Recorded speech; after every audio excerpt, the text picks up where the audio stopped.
परमाणु बम के बारे में आपने खूब सुना होगा, लेकिन चाइना ने निकाल लिया है एक ऐसा रास्ता कि परमाणु बम के लिए जो नियमावली दुनिया भर में लागू है वो चाइना पर भी लागू है। लेकिन अब बम फोड़ने में चाइना ने निकाल लिया बीच का रास्ता। चाइना ने 2 किलो का हाइड्रोजन बम बनाया है।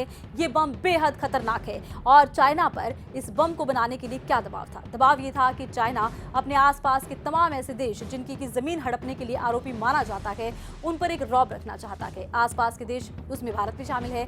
भारत ने भी अपनी सैन्य ताकत को बढ़ा लिया है, लेकिन बड़ी समस्या यही थी कि सैन्य ताकत को बढ़ते देख चाइना अभी भी अपना पैर ऊपर रखना चाहता था। इसलिए चाइना ने बनाया हाइड्रोजन बम। भारत के सामने चुनौती ये है कि ये 2 किलो का हाइड्रोजन बम है और क्योंकि ये न्यूक्लियर बम नहीं है, इस पर कोई नियमावली लागू नहीं है, तो क्या भारत को खतरा हो सकता है? भारत की सीमा पर क्या चाइना इसका इस्तेमाल घुसपैठ के दौरान कर सकता है? घुसपैठ इस तरह की कि इससे पहले भी चाइना की सेना भारत की उस कंट्रोल लाइन को पार कर चुकी है जहां पर झगड़ा भी हुआ था, भारत के कई सैनिक मारे गए थे, भारत ने इस पर प्रतिकार भी किया था।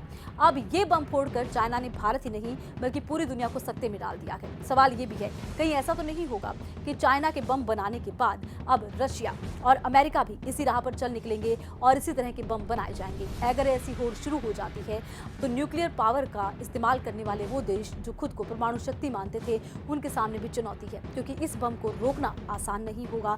इसको लेकर कोई नियम है ही नहीं। अब भारत इसे किस तरह देखता है? हालांकि भारतीय सेना काफी मजबूत हुई है।